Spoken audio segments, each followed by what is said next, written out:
غیر شادی شدہ کے 1000 سال کی عبادت سے بہتر ہے. یہ طبرانی شریف میں ہے. کیا ہم نے یہ اپنے بچوں کو بتایا ہے؟ دوبارہ سنیں، شادی شدہ کی 1 سال کی عبادت غیر شادی شدہ کے 1000 سال کی عبادت سے افضل ہے. اور حضرت امام غزالی رحمۃ اللہ علیہ اور دوسرے بہت سے بزرگوں سے یہ منقول ہے کہ شادی شدہ کو غیر شادی شدہ مسلمان پر ایسی فضیلت حاصل ہے جیسی اللہ تعالیٰ کی راہ میں جہاد کرنے والے کو گھر بیٹھنے والے پر، اور شادی شدہ کو 1 رکعت غیر شادی شدہ کی 70 رکعتوں سے افضل ہے. یہ حضرت امام غزالی نے الحیاء العلوم، ان کی بہت مستند کتاب ہے، اس میں لکھا ہے. پھر مشکات شریف کی ایک حدیث ہے، شادی سے نصف ایمان مکمل ہو گیا اور نصف کے بارے میں اللہ تعالیٰ سے ڈرو. آدھا ایمان کمپلیٹ ہو گیا، نگاہ بچ گئی، شرمگاہ بچ گئی. ٹھیک ہے، اب آدھے کی فکر کرو. پھر ایک اور حدیث میں ہے 4 چیزوں کی وجہ سے نکاح کیا جاتا ہے: مال، حسب نسب، حسن و جمال اور دین. اے ابو ہریرہ، دیکھنا تم دین والی سے نکاح کرنا. یہ مشکات شریف میں حضرت ابو ہریرہ کو نبی کریم صلی اللہ علیہ وسلم کی نصیحت ہے. ہم نے کیا کیا؟ ہم نے مال دیکھا، حسن دیکھا، قد کاٹ دیکھا، نسب دیکھا، جبکہ ہمارے حبیب صلی اللہ علیہ وسلم کیا فرما رہے ہیں؟ دین والی سے نکاح کرو. دین تو ہماری لسٹ میں کہ خدا نخواستہ سب سے نیچے ہوتا ہے. اچھا نمازیں پڑھتی ہے، بعض کا تو یہ ہوتا ہے کہ ہاں چلو کہیں اور دیکھ لیتے ہیں کوئی لڑکی، یہ تو مولویانی، ہم کیا کریں گے. آپ کو پتہ ہی نہیں ہے وہ مولویانی جس کو آپ کہہ رہی ہیں، اس کی نسلوں میں آپ کی، اس کی گود میں آپ کی نسلیں پروان چڑھیں گی، جو آپ کی قبروں کو بھانبڑوں سے بچائیں گی، جو آپ کی قبروں کو اندھیروں سے بچائیں گی، تاریکیوں سے بچائیں گی، اور صدقہ جاریہ قیامت تک آپ کے لیے. ایک اور حدیث مسلم شریف کی ہے کہ متاع دنیا میں بہترین چیز نیک عورت ہے. ایک اور حدیث مبارکہ ہے 3 چیزوں میں جلدی کرنی چاہیے: فرض نماز، نماز جنازہ، اور عورت جب اس کا رشتہ مل جائے. اور ہم جلدی نہیں کرتے، ہم خوب سے خوب تر کی تلاش میں کہ کیا پتہ اگلی جگہ جب اگلے کے گھر دیکھنے جا رہے ہیں وہاں پہ، یا اس گروپ میں جو ہم نے اپنے بچے کی انفارمیشن پوسٹ کی ہیں وہاں سے کوئی اچھا رسپانس آ جائے. آپ صلی اللہ علیہ وسلم کی ایک حدیث مبارکہ کا مفہوم ہے، آپ سے سوال کیا گیا سب سے بہترین عورت کون سی ہے؟ فرمایا وہ جو اپنے شوہر کی نظر میں بھلی معلوم ہو، اس کے حکم کی تعمیل کرتی ہو، اور اپنے مال اور نفس کو اس کی مرضی کے خلاف کچھ بھی نہ کرتی ہو. اور آپ کا دستور تھا کہ آپ صلی اللہ علیہ وسلم اولاد پیدا کرنے والی عورتوں سے نکاح کی ترغیب دیتے تھے. آج کیا ہو گیا؟ کم بچے خوشحال گھرانا. وہ جو 1 بچہ ہم پیدا کرتے ہیں نا، یا 2، وہی 10 بچوں کے برابر ہمیں تنگ کر کے ستا کے رکھ دیتا ہے. ہم ذمہ داریاں نہیں اٹھانا چاہ رہے ہوتے، ہمیں پتہ ہی نہیں ہے کہ ہر بچے کے ساتھ اس کا رزق اللہ پاک اور بخت بھیجتے ہیں، اور اس بخت میں سارے گھر والے موجیں اڑاتے ہیں. ہم نے سمجھا کم بچے ہمیں صحت مند رکھیں گے. ہماری مائیں ماشاء اللہ، نانیاں دادیاں 10 15 بچے، اور وہ اتنی صحت مند کہ آج بھی 80 سال کی عمر میں بھاگتی پھرتی ہیں ماشاء اللہ، بارک اللہ. اور ہم نئی نسل 1 2 بچہ ہاتھوں سے گئی، گھٹنوں سے گئی، جوڑوں سے گئے، ہائے ہائے ہاسپٹل، دوائیاں، گھر فارمیسی بنا ہوا ہے. وہ پھر حساب اس سے کہیں زیادہ، کیونکہ سنت سے منہ موڑا ہے نا. آپ نے فرمایا محبت کرنے والی، بچے پیدا کرنے والی عورت سے نکاح کرو. اور ایک حدیث میں ہے کنواری عورت کا نکاح بغیر اس کی اجازت کے نہ کیا جائے، اور اس کی اجازت خاموشی ہے. ضروری نہیں وہ کہ ہاں ہاں ٹھیک ہے، اگر وہ خاموش ہے تو خاموشی اقرار ہے. حضرت بی بی عائشہ صدیقہ فرماتی ہیں، سنن نسائی میں ہے کہ جو عورت اپنے ولی کی اجازت کے بغیر خود نکاح کر لے اس کا نکاح باطل ہے. یہ جو آج کل کورٹ میرج اور بچیاں آرام سے گھر سے چلی گئی، پتہ چلا پیرنٹس کاربو میں ہے تو بچی 2 مہینے سے غائب ہے، نیو یارک میں کسی لڑکے کے ساتھ رہ رہی ہے. یہ کون سا طریقہ ہے؟ حدیث دوبارہ سنیں، جو عورت اپنے ولی یعنی اپنے پیرنٹس کی اجازت کے بغیر خود نکاح کرے اس کا نکاح باطل ہے. نکاح ہے ہی نہیں تو وہ زنا ہے. ایک حدیث مبارکہ میں ہے ولی کے بغیر نکاح نہیں ہے. جس نکاح میں ولی نہیں ہوگا، یا اکثر بچے فون کر کے پوچھتے ہیں کہ ہم خود جا کے شادی کر لیں، یہ کورٹ میرج کی جو رسم چل نکلی ہے. پھر فرمایا عورت خود اپنا نکاح نہ کرے کیونکہ زانی عورتیں خود اپنا نکاح کرتی ہیں. یہ ہمیں نئی نسل کو یہ باتیں بتانی پڑیں گی، اور ہمیں نکاح بھی بتانے پڑیں گے، وہ واقعات بھی بتانے پڑیں گے کہ ہمارے بڑوں کے، ہمارے نبی کے گھر میں، صحابہ کے گھر میں نکاح کیسے ہوتے تھے. اور سب سے بڑا نکاح تو اس کائنات کے سب سے بڑے شاہی جوڑے حضرت بی بی فاطمہ تو زہرا رضی اللہ تعالیٰ عنہ اینڈ حضرت علی کرم اللہ وجہہ کا ہے. اور ان کا نکاح کیا تھا؟ سادہ نکاح تھا، سادہ نکاح. وہ کئی دفعہ ہم نے اس کا ذکر کیا ہے. اور جو کہا جاتا ہے کہ بیٹی کو گاڑی دیں، جہیز دیں، بنگلہ دیں، آپ بی بی فاطمہ تو زہرا کی مثال دیتے ہیں. دیکھیں تو صحیح نا، حضرت علی کرم اللہ وجہہ کے پاس اس وقت اپنا گھر نہیں تھا، وہ کرائے کا کمرہ ہدیتاً دیا گیا تھا.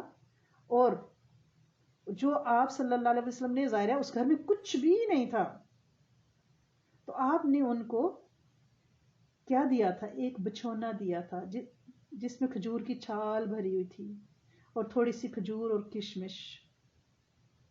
اور از بی بی فاطمہ تو زہرا کا بچھونے کے بارے میں ایک روایت یہ بھی ہے کہ وہ مینڈے کی کھال کا تھا. اور حضرت علی فرماتے ہیں کہ حضور کریم صلی اللہ علیہ وسلم نے بی بی فاطمہ تو زہرا کو جہیز میں کیا دیا تھا؟ ایک جھالر والی چادر، چمڑے کا تکیا جس میں کھجور کی چھال اور اخضر کی گھاس بھری ہوئی تھی، اور ایک مشکیزہ بھیجا. ایک چادر تھی جو آدھی نیچے بچھائی جاتی تھی اور آدھی اوپر اوڑی جاتی تھی، کیونکہ وہاں کچھ بھی تو نہیں تھا. آج بستے ہوئے گھروں میں بچیاں جاتی ہیں اور جہیز کے نام پہ لسٹیں بھیجی جاتی ہیں. جو ہی شادی کی بات طے ہوتی ہے لسٹوں کے سلسلے چل پڑتے ہیں. پھر وہ شادی نہیں ہے، وہ تجارت ہے.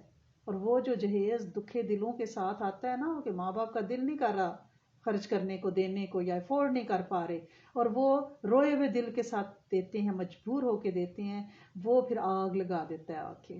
کیونکہ اس میں اس جہیز میں آہیں ہوتی ہیں، دکھ سسکیاں ہوتی ہیں. انہوں نے اپنی ضرورتیں پیٹ کاٹ کاٹ کے وہ پیسہ جوڑا ہوتا ہے، جب وہ آتا ہے تو وہ آگ لگاتا ہے. تو لہٰذا اس وجہ سے اب نکاح مشکل ہوتے جا رہے ہیں. ان چیزوں کو ہمیں دیکھنا ہوگا. ایک اور حضرت ربیعہ اسلمی کے نکاح کا بڑا خوبصورت واقعہ ہے. وہ فرماتے ہیں کہ میں نبی کریم صلی اللہ علیہ وسلم کی خدمت کیا کرتا تھا. ایک دفعہ نبی کریم صلی اللہ علیہ وسلم نے مجھ سے فرمایا کیا تم شادی نہیں کرتے؟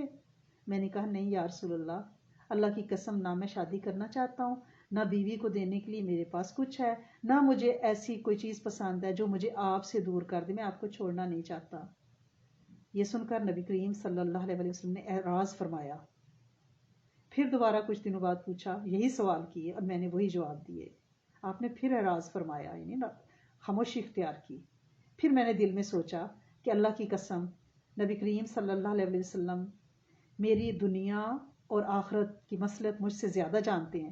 اللہ کی قسم اگر اب آپ نے مجھ سے پوچھا کہ شادی نہیں کرتے تو میں کہوں گا ہاں میں کرتا ہوں یا رسول اللہ صلی اللہ علیہ وسلم، جو آپ ارشاد فرمائیں میں ویسے ہی کر لوں گا.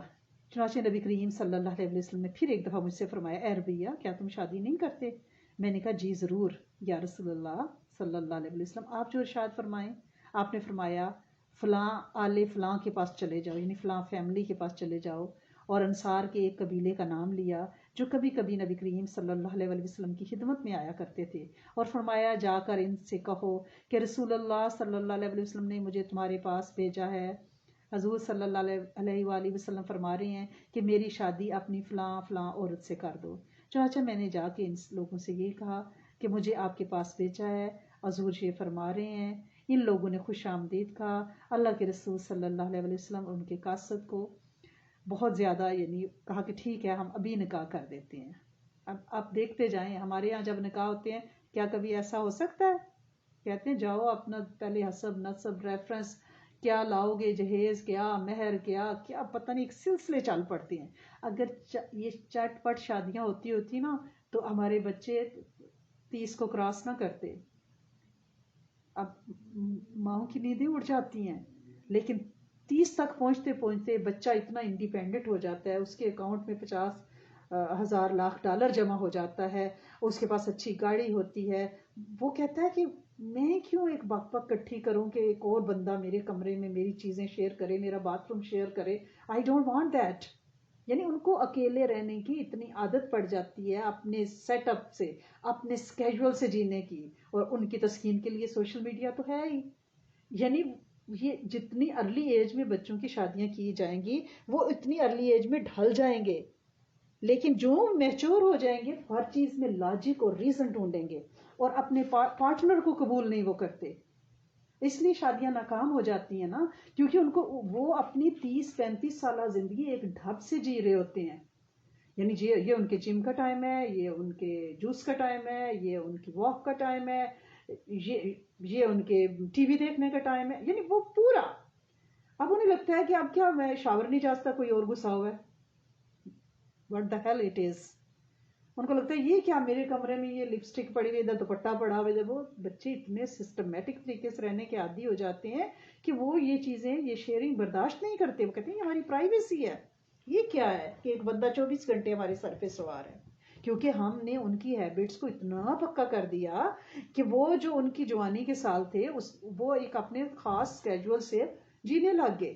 تو جتنی ارلی بچوں کی شادیاں کی جائیں گی اتنا ہی اچھا اس میں نباہ ہوگا.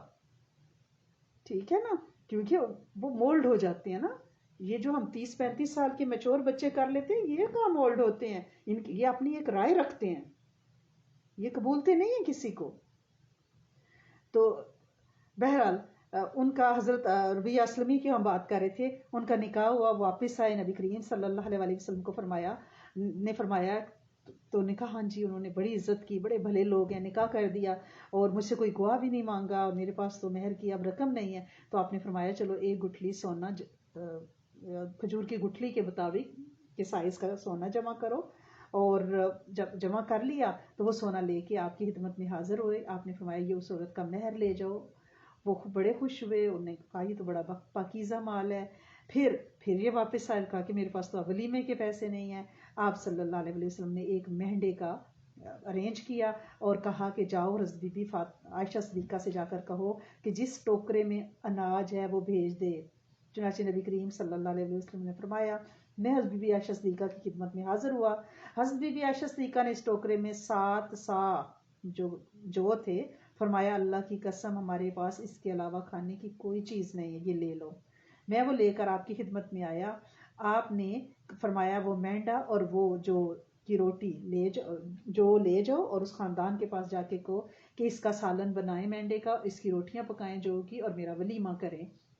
تو انہوں نے فرمایا کہ روٹیاں تو ہم بناتے ہیں لیکن مینڈا آپ خود ذبح کرو اور خود پکاؤ. تو میں نے ایسا ہی کیا اور اس طرح میرا نکاح ہو گیا. کیا ہم ایسے مدد کرتے ہیں اپنے آس پاس لوگوں کو کہ شادیاں کریں اور ہم ہیلپ آؤٹ کریں اور ہم بھاگ کے کوشش کریں اور کہیں کہ بھئی نکاح کو آسان بنانے کے لیے؟ یہ واقعات ہمارے لیے سبق ہیں. ہم کیا کرتے ہیں؟ ہم کہتے ہیں فلاں بڑا غریب بندہ ہے، اس کی بچی کی شادی کرانی ہے، جہیز کے لیے پیسے اکٹھے کرو، جمع کرو، ساری جمع کرو، ایک وسیع شادی ہونی چاہیے، ان کی برات آئے، خوب کھانا کھلائیں، ٹینٹ لگے، سارا کچھ ہو. اس طرح تو اور مشکل ہو جائے گا. سادہ نکاح بنانے میں مدد کریں. وہ جو پیسہ ہم اس شبہ پہ لگا رہے ہیں نا، وہ پیسہ نکاح کے بعد اس لڑکے کو دیا جائے کہ وہ کوئی سلائی مشین لیں، کوئی اپنا روزگار، کوئی ریڑی، کوئی ٹھیلا، کوئی چاٹ سموسہ، کچھ ایسا بندوبست کریں. ان کی روزی روٹی کا بندوبست کریں. ٹینٹ لگا کے، کرسیاں لگا کے، ان کو لہنگے غرارے پہنا کے اس پہ آپ پیسہ دے رہے ہیں اور آپ کہہ رہے ہیں کہ جاؤ شادی ہوگی، اور آپ دعائیں مانگ رہے ہیں اللہ شادی نہیں بجے. شادی کیسے نہیں پہ؟ آپ نے تو ان کے بعد کے روزگار کا کوئی بندوبست ہی نہیں کیا، کوئی سوچا ہی نہیں ہے. بڑے پیمانے پہ سوچیں اور لوگوں کے لیے روزگار کی راہیں بنائیں. اس طرح سے آپ نے کہا آسان نہیں کر سکتی کہ آپ فلاں کے 2 بچے ہیں، 4 بچے ہیں، 3 بچے ہیں، آپ شادی کروا رہی ہیں. نہیں، یہ شادی کروانا نہیں ہے. روزگار کے لیے لانگ ٹرم سوچیں. بعد میں وہ کھائیں گے کہاں سے؟ اگر روٹی روزی نہیں ہوگی تو پھر کیا ہوگا؟ جھگڑے ہوں گے، پھر اور مسائل ہوں گے. پہلے تو وہ ایک مسئلہ تھا نا، ایک بچہ یا بچی تھی، اب وہ 2 نہیں ہوئے، 4 ہو گئے، ان کی اولادیں بھی ہیں. کیسے افورڈ کریں گے؟ تو لہٰذا انہیں کہے کہ بھائی آپ شادی کرنا چاہتے ہو، مسنون نکاح کرو، سنت نکاح کرو، اور اس کے بعد ہم آپ کے لیے کوئی ارینج کرتے ہیں، جو ہم 1,00,000-2,00,000 جمع کریں گے، ہم آپ کے لیے کوئی ریڑھی کا ارینج کریں گے، آپ منڈی سے روز فروٹ لاؤ گے، اور میک شور کریں، یا چاٹ سموسہ آپ کی وائف بنائے گی، وہ آپ لے کے جاؤ گے اور آپ بیچو گے۔ ایسی اگر شاہانہ شادیاں ہم کریں گے خدمت کر کے، تو وہ تو بعد میں کمانے پہ تھوڑی آئیں گے۔ تو بندوبست لانگ ٹرم کرنا ہے، اور شادیوں کو ہم نے آسان بنانے میں مدد کرنی ہے، شادیاں کروانے میں نہیں، آسان بنانے میں، اور بعد میں ان کے روزگار کا بندوبست کرنے میں۔ حضرت سلمان فارسی کے نکاح کا بڑا مزیدار واقعہ ہے۔ قبیلہ کندہ کی ایک عورت سے ان کی شادی ہوئی، اور انہی کے گھر میں ان کی رخصتی ہوئی۔ جب رخصتی والی رات ان کے ساتھی بھی ان کے ساتھ چلے، بیوی کے گھر تک آئے، حضرت سلیمان فارسی نے فرمایا اب تم واپس چلے جاؤ، اللہ پاک آپ لوگوں کو اجر فرمائے۔ سادہ سا نکاح ہوا تھا، اور واپس آگے دروازے سے، اندر نہیں گئے۔ تو انہوں نے کہا کہ بھئی کیا ہو گیا آپ کو، کیوں واپس چلے گئے؟ تو سلیمان فارسی نے فرمایا کہ تمہارے گھر کو بخار چڑھا ہوا ہے، جو اتنے پردے تم نے دیواروں پہ لٹکائے ہوئے ہیں، اس کو رضائیاں دی ہوئی ہیں، کیا کعبہ جو ہے قبیلہ کندہ میں آ گیا، تمہارے قبیلے میں کعبہ چل کے آ گیا ہے؟ کیونکہ کعبہ کوئی چادریں پہنائی جاتی ہیں، تم نے کرٹن لگائے ہوئے ہیں، یا تو تمہاری دیواروں کو بخار ہوا ہے، یا پھر کعبہ تمہارے گھر چل کے آ گیا ہے جو تم نے اتنا گھر کو سجایا ہوا ہے۔ انہوں نے کہا ایسا نہیں ہوا، انہوں نے فوری طور پہ پردے اتارے، اور انہوں نے کہا کہ اب آپ آ جائیے اندر، صرف دروازے کا پردہ رہنے دیا۔ پھر دیکھا اتنا سامان ہے اندر، انہوں نے فرمایا یہ میرے آقا نے تو مجھے اس کی یہ وصیت نہیں کی تھی، یہ تم لوگوں نے اپنے گھر کو کیا بنایا، اتنی باندیاں لونڈیاں لائن بنائی ہوئی ہیں، ایسا تو نہیں تھا۔ پھر انہوں نے کہا کہ کوئی بات نہیں، اگر آپ ان چیزوں کو خیرات کرنا چاہتے ہیں تو ضرور خیرات کر دیں، یہ تقویٰ ہمیں چاہیے۔ پھر آپ نے اپنی بیوی کی پیشانی پہ ہاتھ رکھا اور مسنون دعا پڑھی، یہ برکت کی دعا ہے، ہمیں اپنے بچوں کو سکھانی ہوگی، اور اسے کہا کہ جس کام کا تمہیں حکم دوں تم میری اطاعت کرو گی۔ اس نے کہا میں آپ کی ہر بات مانوں گی۔ آج ہمارے بچے اگر اپنی بیویوں سے کہیں نا تو وہ کہ اچھا it's not working out, I am leaving right now, my car is in the parking lot, I am leaving. اس نے کہا کہ میں اطاعت کروں گی۔ یہ مائیں اپنی بیٹیوں کو یہ چیز سکھائیں، سرنڈر کرنا، طلاقیں ختم ہو جائیں گی انشاءاللہ، شادیاں نبھ جائیں گی۔ صرف بچیاں بڑی نہیں کرنی ہوتی بچے، اور ان کو ڈگریاں نہیں دلانی ہوتی ہیں، ان کو اس لیے تو کہتی ہے قرآن اور حدیث گھر میں دہرایا کریں، بچوں کو پتہ چلے۔ تو آپ نے فرمایا، حضرت سلمان فارسی نے فرمایا کہ اٹھو، پھر کچھ دیر نماز پڑھتے ہیں، اپنے رب کا شکر ادا کرتے ہیں کہ اپنی نئی زندگی شروع کرنے لگے ہیں۔ پھر دونوں اٹھے اور دونوں نے اپنی نماز پڑھی۔ اس کے بعد یعنی یہ عمل ہے شادی کا کہ نفل پڑھے گے۔ پھر ایک اور نکاح، اگر ہمارے پاس ٹائم ہے تو جی، ایک اور نکاح حضرت ابو دردہ کی بیٹی کا۔ یزید بن معاویہ، حضرت معاویہ کے بیٹے نے حضرت ابو دردہ کی بیٹی کے لیے پیغام بھیجا، انہوں نے انکار کر دیا، اور ایک غریب شخص کو، غریب صحابی تھے، ان سے اپنی بیٹی کا نکاح کر دیا۔ تو لوگوں نے بڑے تانے دیے، انہوں نے کہا کہ بھائی یزید کو تو رشتہ نہیں وہاں سے ملا، اور حضرت ابو دردہ نے فرمایا میں نے ایسا اپنی بیٹی کے فائدے کے لیے کیا ہے۔ کیا تمہارا کیا خیال ہے کہ اگر میں وردہ کی شادی یزید سے کر دیتا تو ہر وقت خواجہ سرا لونڈیاں اس کے سر پہ کھڑی رہتی، جب وہ گھر کو دیکھتی سونے چاندی کی کثرت کی وجہ سے اس کی آنکھیں چکا چوند ہو جاتی، اور پھر اس کا دین کیسے باقی رہتا۔ ہم اپنے بیٹیوں کے لیے امیر گھر ڈھونڈتے ہیں۔ صحابہ کا طرز عمل دیکھیں، وہ کہتے ہیں دین کہاں رہے گا اگر وہ مال و دولت میں چلی جائے گی۔ حضرت بلال حبشی اور ان کے بھائی یمن کے ایک گھرانے میں اپنی شادی کا پیغام دیا، اور حضرت بلال نے ان سے یوں فرمایا میں بلال ہوں، یہ میرا بھائی ہے، ہم دونوں حبشہ کے غلام ہیں، ہم گمراہ تھے، ہمیں اللہ نے ہدایت دی، ہم دونوں غلام تھے، ہمیں اللہ نے آزاد کر دیا، آپ لوگ ہم دونوں سے اپنی بچیوں کی شادی کر دیں، اگر آپ شادی کر دیں گے تو الحمدللہ ہم اللہ کا شکر ادا کریں گے، اگر آپ نہیں کریں گے تو اللہ اکبر، یعنی اللہ بہت بڑے ہیں، وہ کوئی اور بندوبست کر دیں گے، آپ لوگوں سے ہم کوئی شکایت نہیں کریں گے۔ تو ان لوگوں نے ان دونوں بھائیوں کے اس بات پہ نکاح کر دیے۔ آج ایسا ہے کوئی اپنی اصلی ذات پات بتا دے تو کوئی شادی کرے گا؟ انہوں نے آغاز کہاں سے کیا؟ میں حبشہ کا غلام ہوں۔ پھر نکاح میں کافروں کی مشابہت اختیار کرنا، یہ ہمارے ویڈنگ شاورز اور یہ ان سے بھی نوستیں اور بدبرکتیاں اور بدبختیاں ہمارے نکاحوں میں آئی ہیں. حضرت عبداللہ بن کرت سمالی نبی کریم صلی اللہ علیہ وسلم کے صحابہ میں سے تھے. حضرت عمر کے دور حکومت میں یہ حمص کے گورنر تھے. ایک رات وہ حمص میں پہرا دے رہے تھے، گشت کر رہے تھے، تو ان کے پاس ایک بارات گزری. ان لوگوں نے دلہن کے سامنے آگ کے بڑے بڑے الاؤ جلائے. انہوں نے دیکھا کہ یہ کیا ایرانیوں کا ایسا طریقہ ہے نا آتش پرستوں کا. تو انہوں نے کیا کیا، کوڑوں سے براتیوں کی خوب پٹائی کی، وہ سب دلہن چھوڑ کے بھاگ گئے. صبح کو حضرت عبداللہ بن کرت جو ہے وہ ممبر پہ آئے اور اللہ کی حمد و ثنا کے بعد فرمایا، مثال دی کہ حضرت ابو جندلہ نے حضرت امیمہ سے شادی کی تو ولیمہ میں حضرت امامہ کے لیے چند مٹھی کھانا تیار کیا. اللہ تعالیٰ حضرت ابو جندلہ پر رحم فرمائے اور امیمہ پر رحمت نازل فرمائے.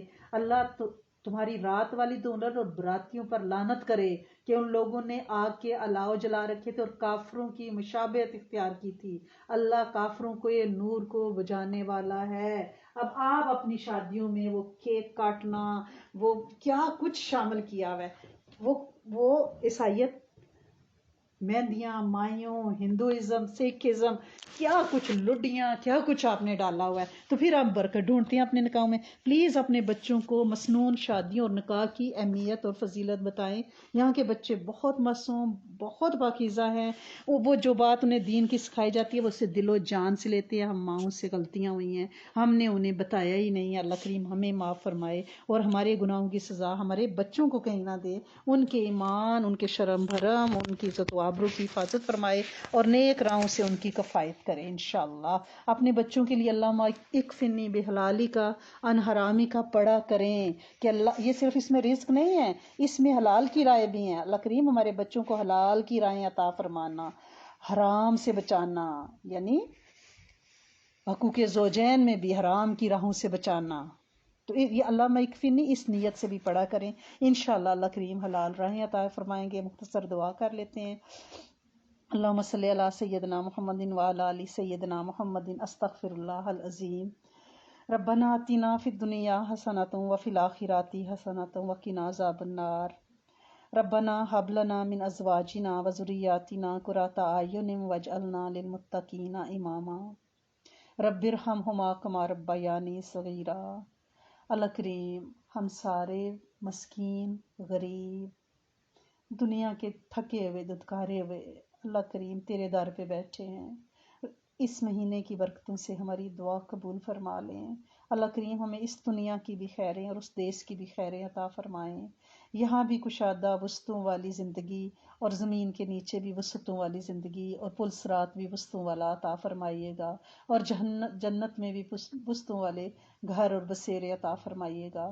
اللہ کریم یہاں جس محبت اور پیار سے تیرے نام کی محبت سے بیٹھے ہیں، اللہ کریم جنت الفردوس میں بھی ایسے ہی بٹھائیے گا اور یہ ساتھ جنت الفردوس تک قائم فرمائیے گا.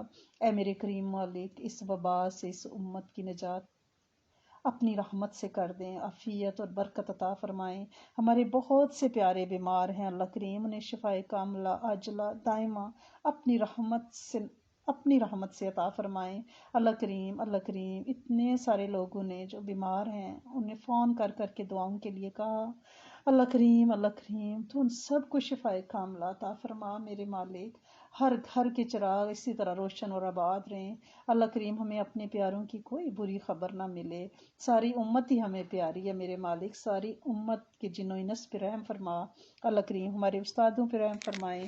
اللہ کریم ہمارے شیخ پہ، اللہ کریم ان کی نسلوں پہ، ان سے جڑے ایک ایک فرد پہ، پرز آف اسلام کے ایک ایک ساتھی پہ اپنی رحمت نازل فرمائیں. اپنے علم میں سے علم عطا فرمائیں، اپنے حلم میں سے حلم عطا فرمائیں. خاتمہ بالخیر عطا فرمائیں. جو بچے شادیوں کی عمر کو پہنچے اللہ کریم انہیں بہترین زوج اور مسنون نکاح کی توفیق عطا فرمائیں. اور اللہ کریم جو بچے اس دنیا میں آئے ہیں اللہ کریم انہیں اپنے دین کے لیے قبولیں.